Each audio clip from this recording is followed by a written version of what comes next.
currently the data for immunotherapy is based on phase 1, phase 2 trials.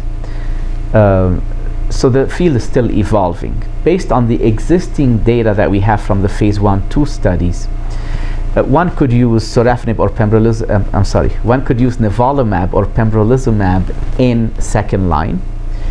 But they could also be used in third line, because the eligibility, especially for the nivolumab study, did not have a limit on prior lines of therapy. It just said that patients must have received sorafenib or refused it. So how to choose whether to use a TKI in second line versus a PD-1 agent such as nivolumab or pembrolizumab? It's hard to know, because there's not been a randomized phase 3 trial comparing these agents in second line. So it's a bit of patient selection based on clinical judgment, physician and patient preference. But let's also look at the data and see how it might guide us.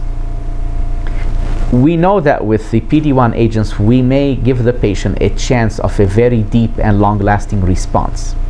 So for the patients who may not be able to make it to third or fourth line, and we may not want them to miss out on the opportunity to be exposed to a PD-1 agent, and therefore those patients who may be progressing rapidly or are high-risk patients, we may want to give them the PD-1 agents in second line rather than a TKI.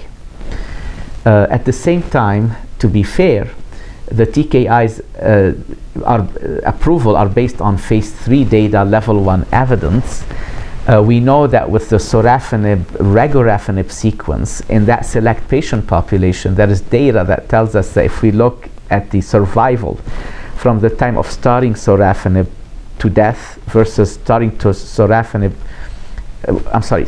followed by regorafenib to death versus sorafenib followed by placebo to death, the sorafenib-regorafenib sequence had a median overall survival of 26 months.